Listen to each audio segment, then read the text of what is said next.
Y si te dijera que tener un supuesto apellido judío español, o un resultado de ADN con ascendencia judía, o una bisabuela llamada Esther o Ruth, eso no te convierte en modo alguno en judío. Sé que con esto ya algunos estarán incómodos, pero en verdad prefiero incomodar con la verdad, verdad alágica, legal, y no tranquilizar con fantasías y mentiras. En Internet, y fuera por desgracia también, abundan quienes aseguran que millones de personas son judías sin saberlo. Hay quienes venden cursos para despierta tu identidad judía.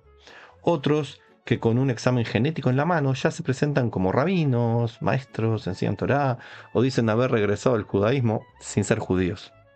El problema es que ni la historia ni la halajá ayudan a estas personas a ser judías. Y precisamente por respeto a los verdaderos anusim, los llamados criptojudíos, es necesario aclararlo y vivir con verdad, no con fantasías y mucho menos con engaños. Porque una tragedia histórica enorme como 1492 para el pueblo judío no merece convertirse en un engaño o en un negocio ni en una fantasía. Y hoy quiero hablar de los anusim, los criptojudíos, de aquellos que fueron usaron mecanismos para tratar de seguir siendo judíos mientras que por fuera eran cristianos. ¿Y qué ocurrió con sus descendientes? ¿Y qué dice Maimónides, el Shulchan Aruch, poskim como Rab Ovadia Yosef, Rab Moshe Feinstein, y también autoridades enormes halágicas del judaísmo mazortí sobre este tema? Por supuesto que no es para juzgar a nadie de las personas inocentes. Ya declaré como culpables a los que engañan y mienten y seducen y venden, esa gente que se encargue la justicia de juzgarlos.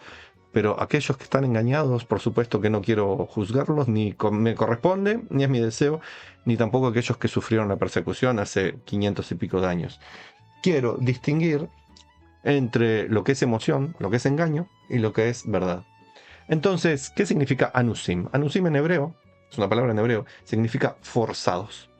Se usa para muchos casos, pero por lo general se refiere principalmente a los judíos de España y Portugal, que entre fines del siglo XV, comienzos del XVI, fueron obligados a aceptar el bautismo al catolicismo, bajo la dura amenaza de expulsión, además de confiscación de sus bienes, prisión, tortura o muerte. O sea, o te convertís al catolicismo o la vas a pasar mal.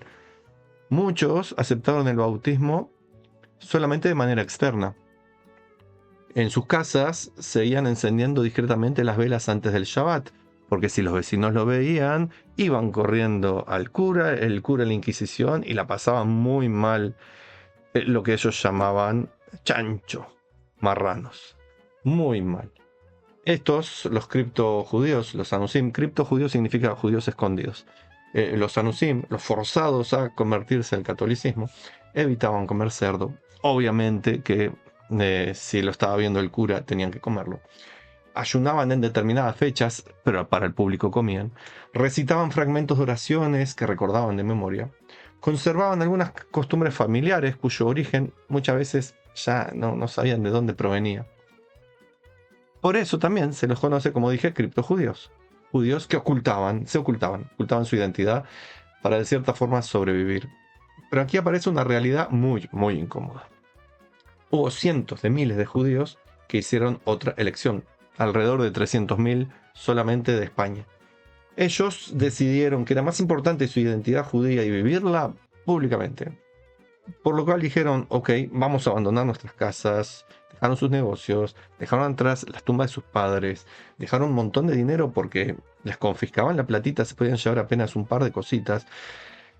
Pasaron horrible tratando de llegar a lugares refugios, como fue el Imperio Otomano en su momento, lo que es Turquía hoy, porque en el medio había tipos piratas que los agarraban como esclavos y los maltrataban y los vendían. No solamente a la gente negra se le hizo, también a los blancos, también a los judíos.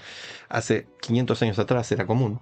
Entonces muchos de ellos, de estos verdaderos héroes, aquellos sefaradim, tanto de España como de Portugal, verdaderos héroes que prefirieron mantener su identidad, Dijeron, no nos vamos a convertir por comodidad ni porque tenemos miedo a esto. Nos vamos y haremos lo que tenemos que hacer. Y como dije, se fueron al Imperio Otomano, que el emperador con mucha inteligencia los recibió y fue muy bueno para él, hizo progresar su imperio. Y se fueron al norte de África, a Italia, algunos llegaron a Holanda, a otros lugares donde pudieran vivir como judíos sin esconderse. Y por eso pagaron un precio inmenso. Otros, por las razones que fueran, no estamos para juzgarlos, por lo menos no yo. Permanecieron en la tierra donde habían nacido, en Sefarad, en Portugal, aceptando exteriormente el bautismo como vimos más arriba. Y otros se bautizaron directamente y eran muchos de ellos patrocinadores de persecuciones contra sus antiguos hermanos. Acá estamos hablando de los que no eran malandros como estos, sino gente buena, que o se fue de sus casas, se perdió todo, o se quedó en sus casas, pero perdió todo, lo más importante, que es su identidad. Entonces no somos nadie para estar juzgando decisiones tomadas bajo semejante terror. Por suerte, y esperemos que no se repita, no tenemos que sufrirlo. Pero tampoco podemos cambiar la historia ni decorarla para que la gente siga viviendo en engaños algunos. Porque así como hubo quienes eligieron el exilio para conservar públicamente su identidad judía, hubo quienes permanecieron ocultándola para seguir viviendo en sus casitas. Y 500 años después, las consecuencias históricas de ambas decisiones evidentemente son completamente diferentes. Los primeros Anusim todavía recordaban algunas de sus cosas, pero sus hijos ya recordaban menos, sus nietos todavía menos, y con el paso de las generaciones, pasaron 500 y pico de años, desaparecieron los rabinos, las escuelas judías, los matrimonios alágicos entre judíos, desaparecieron aquellos que podían darle una mano para mantener esa identidad y que tuviera sentido todas esas costumbres extrañas. Incluso yo conocí gente acá en Uruguay que seguía con costumbres extrañas los viernes, no tenían idea que podían estar conectados a los judíos, y eran felices católicos, o como muchos en Uruguay, católicos de nombre, pero agnósticos en su vida diaria. Por supuesto que para aquellos Anusim no había estudio de Torah, las mitzvot quedaron reducidas a costumbres familiares, con suerte, con alguna vez podría ser. Y ya los significados se fueron perdiendo. Y evidentemente no fue por culpa de ellos. Ellos tuvieron la intención de vivir escondidos. Quizás pensaron, esto va a ser por un tiempo, es un loco que va a pasar, como decían con el del bigote, el austríaco. O dijeron, bueno, vivimos así ocultos, pero el día de mañana nos van a dejar ir dando pasitos para... Vaya a saber. Como dije, no los vamos a juzgar. Pero la realidad es que después de 5 siglos y pico, ya va a ser por 550 dentro de poco, en la inmensa mayoría de esas familias o personas, la identidad judía dejó de transmitirse como sistema de vida, como sistema de creencias, como todo, ya no era. Quedaron algunos resabios, algunos recuerdos, quizás tradiciones, como les digo, alguna historia muy extraña, y a veces incluso nace de adentro una profunda simpatía por el pueblo judío, y por supuesto que todo esto merece respeto, pero ninguna de esas cosas por sí sola define el estatus halágico de una persona como judía. Porque ¿qué dice al día de hoy la halajá? Dice que una persona judía, si nació de una madre judía, o si se convirtió leal y legalmente al judaísmo, es la única manera. Los reformistas, reconstruccionistas también dicen que también sirve la línea del padre, o sea, si nació de padre o madre judíos. Pero la mayoría de la gente, ortodoxos en todas sus ramas, Ortiz, hasta donde yo sé en todas sus ramas, siguen la línea matrilineal. Entonces, aquí tenemos que tener cuidado con un gran mito, porque algunos creen que un judío, escuchen bien, algunos creen que un judío deja de ser judío si abandona las mitzvot, los mandamientos, la forma de vida judía, y eso es absolutamente falso. Una vela es una vela, aunque no esté encendida. Así que un judío sigue siendo judío, aunque no tenga la llama judía encendida. Por supuesto que hay pasos en lo que es diferente. Por ejemplo, una vela que decide transformarse en una lámpara eléctrica ya no es una vela. Entonces alguien que adrede decide convertirse a cualquier religión, sea la religión de los falsos judíos mesiánicos o cristiano o musulmano, lo que sea, deja de ser judío. No porque el judaísmo sea una religión, que no lo es, pero el judaísmo implica, ser judío implica respetar también lo básico de la identidad, que es no a la idolatría, no a ser parte de una religión ajena. Hay muchos que son católicos y que son judíos. pero no me voy por las ramas. Maimónides es muy claro en sus leyes, el Shulchan Aruch, otro código de leyes muy importante, básico, fundamental también. Quien nació de madre judía sigue siendo judío, aunque deje de observar la Torá, como te dije.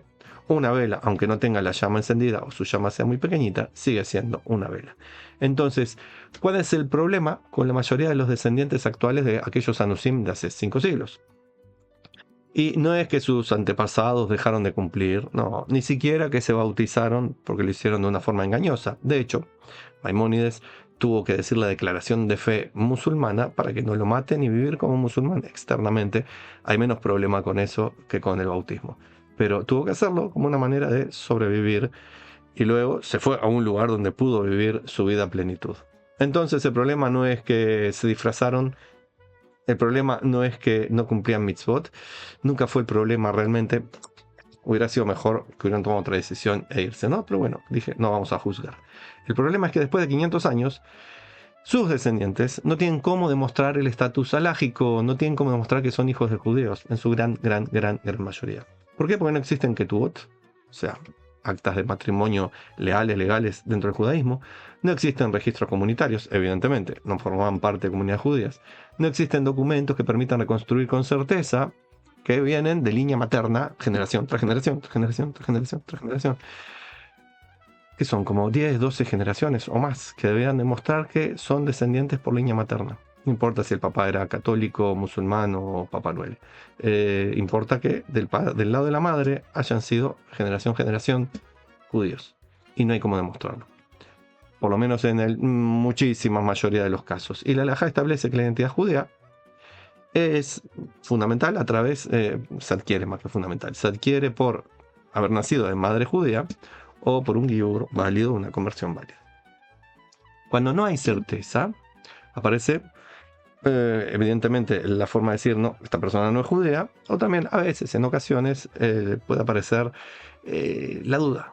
Hay ocasiones en que, por ejemplo, gente que allá por 1920, 30, 40 en Europa se hicieron socialistas, aparentemente ateos, y entonces iban en contra de las enseñanzas de sus mayores, muchos de ellos rabinos, muchos de ellos muy ortodoxos, etcétera, pero sus descendientes estaban en toda la onda socialista de esas épocas, y llegan a 1990, 2000, y no tienen papeles para demostrar que son judíos, pero dicen, mira, mi abuelo fue rabino en Varsovia.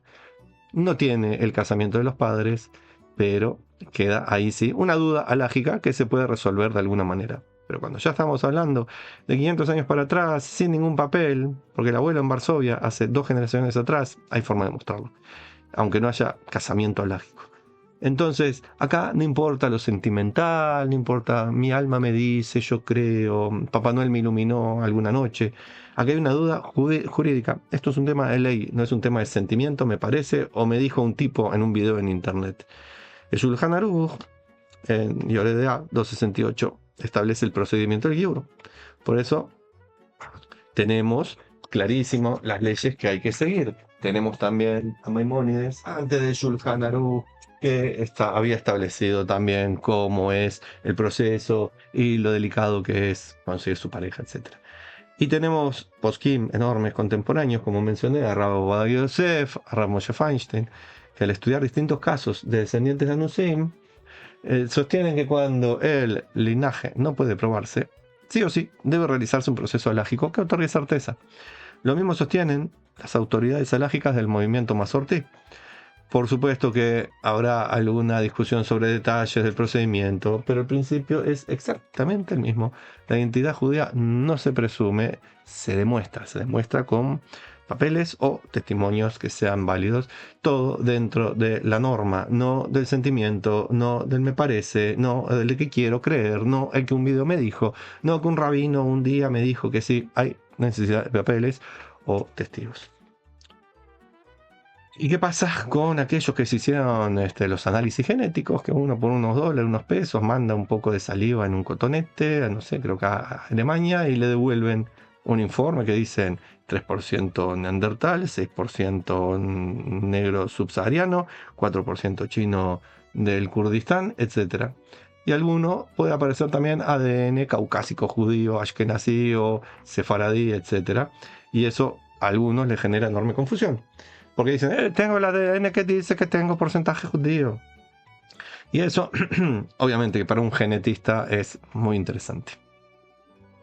Puede aportar información para un historiador, para un sociólogo, fantástico. Pero la halajá jamás define el judaísmo mediante el laboratorio. Un análisis genético puede indicar que hace varios siglos hubo un antepasado judío. Pero el judaísmo no es una raza.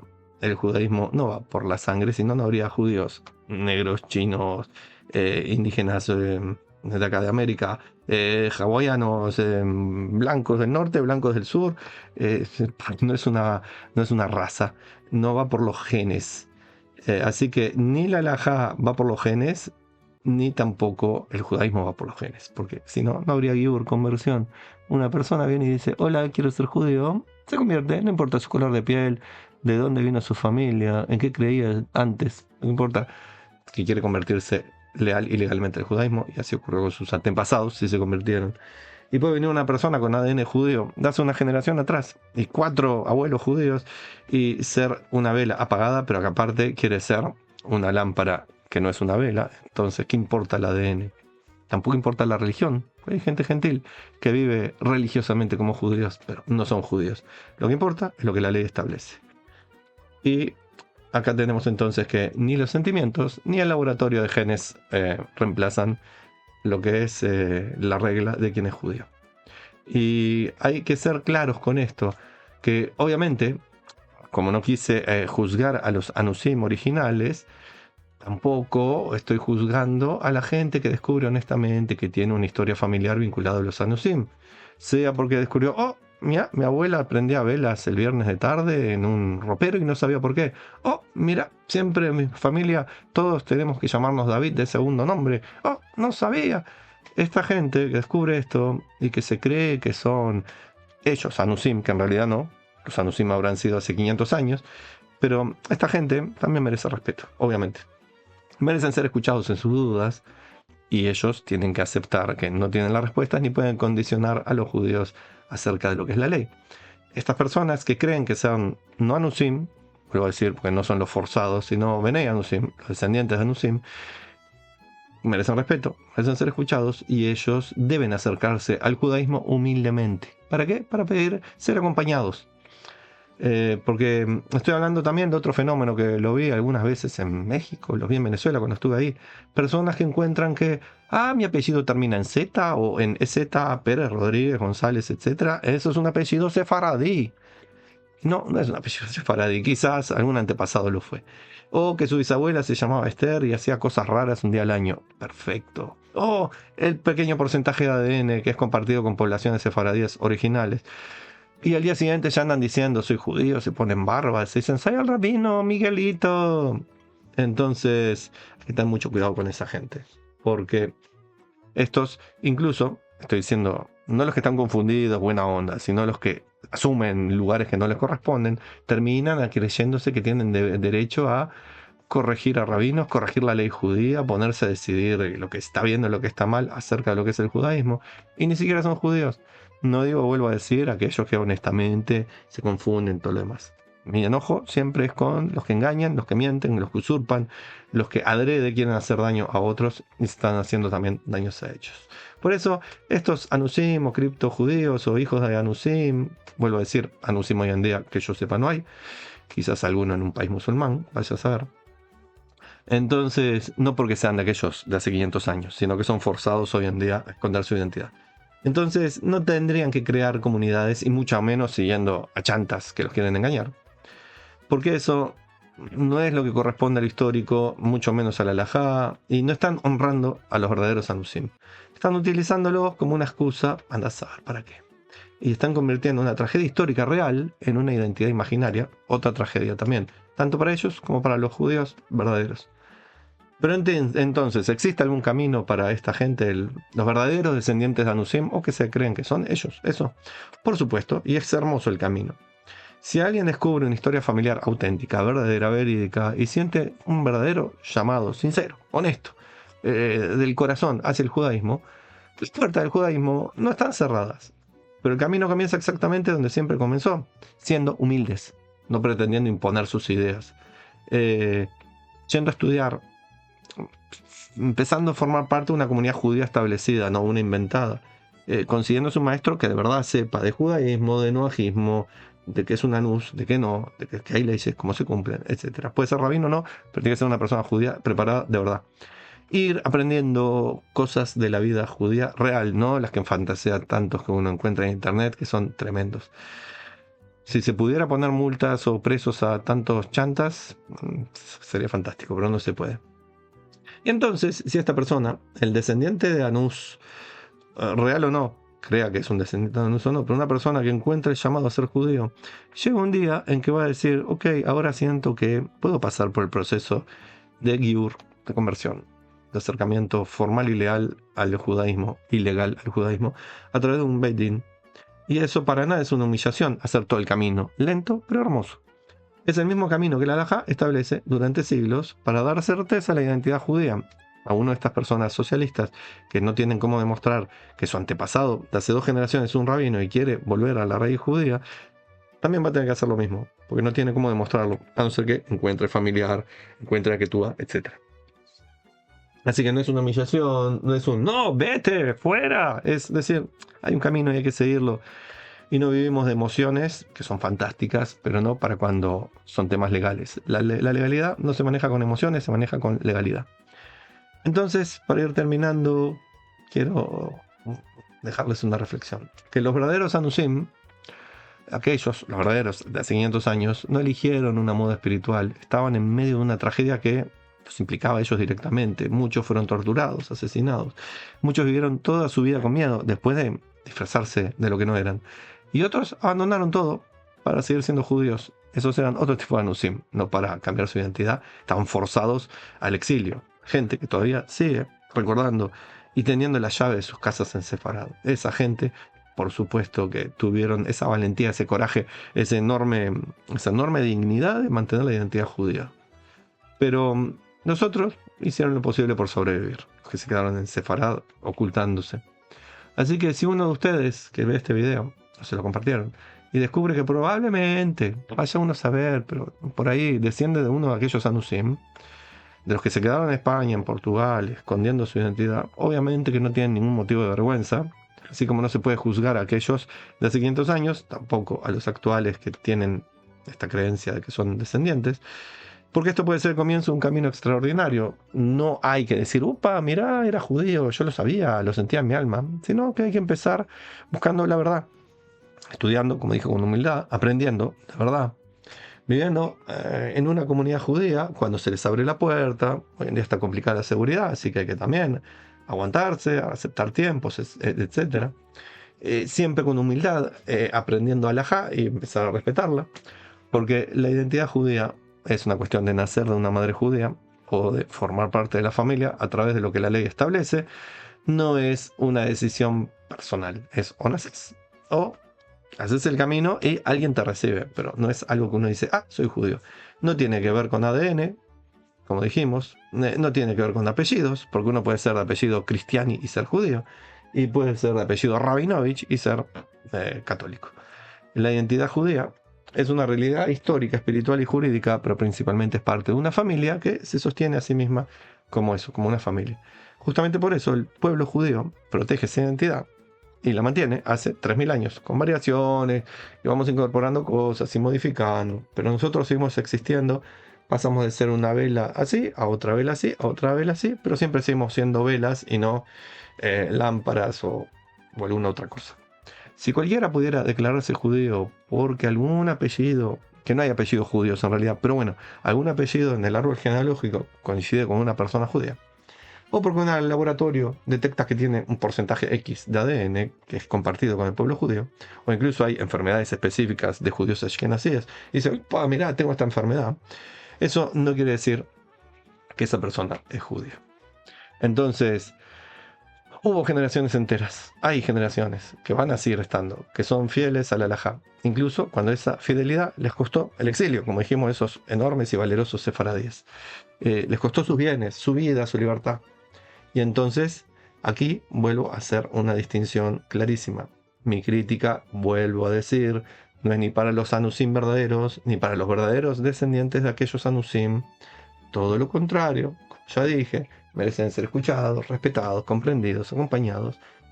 Como siempre, mi crítica es hacia los que banalizan esa tragedia, los que se hacen los vivos, los que no quieren oír lo que es la ley, los que presumen, los que roban, los que engañan, la gente mala. Para quienes convierten su apellido aparentemente judío en certificado de judaísmo, que no existe, vuelvo a decir, porque no hay apellidos judíos. Para los que creen que porque el análisis genético dice que tienen un porcentaje, ya está, yo soy judío. Okay. Y para quienes se autoproclaman maestros, rabinos, etcétera, sin tener conocimiento ni reconocimiento de gente que los pueda reconocer como eso. Y terminan confundiendo a miles de personas. Dan Ben Abraham, por ejemplo, o su verdadero nombre, Daniel Hernández. Eso, por supuesto, no ayuda para honrar la memoria de los Anusim, ni la identidad judía verdadera, sino que es una explotación. Volvamos a entenderlo, la halajá, la ley judía, no cierra las puertas para quien quiere venir, sino que las abre, pero abre para entrar por el camino correcto. Porque un pueblo que olvida quién es y se deja llevar por fantasías, mitos, emociones, etc., al final termina desapareciendo, se diluyen, como pasó con los Anusim. Se terminaron diluyendo. Y un pueblo que protege su identidad, aún atravesando expulsiones, persecuciones, tragedias, puede sobrevivir durante miles de años. Entonces, eso es uno de los componentes que explican el milagro de la supervivencia judía. Seguir manteniendo nuestra identidad, nuestro recuerdo, nuestras tradiciones, saber que somos parte de una familia y ser valientes y corajudos para mantenerla viva. Así que para todos aquellos que se creen Anusim, que como dije, hace 500 años no existen, para los que se creen descendientes de aquellos, bueno, busquen una verdadera comunidad judía y vayan por el camino leal y legal. Si encuentran un papel, no de ADN, sino que demuestra que su abuela Esther, que es la madre de su madre, era judía, no porque prendió unas velitas el viernes, sino porque hay un papel que dice de una comunidad judía, o de un casamiento judío certificado que es judía, ok, sos judío. Si no, habla con el rabino y con humildad escucha, comparte y no quieras enseñar. Shalom y bendiciones.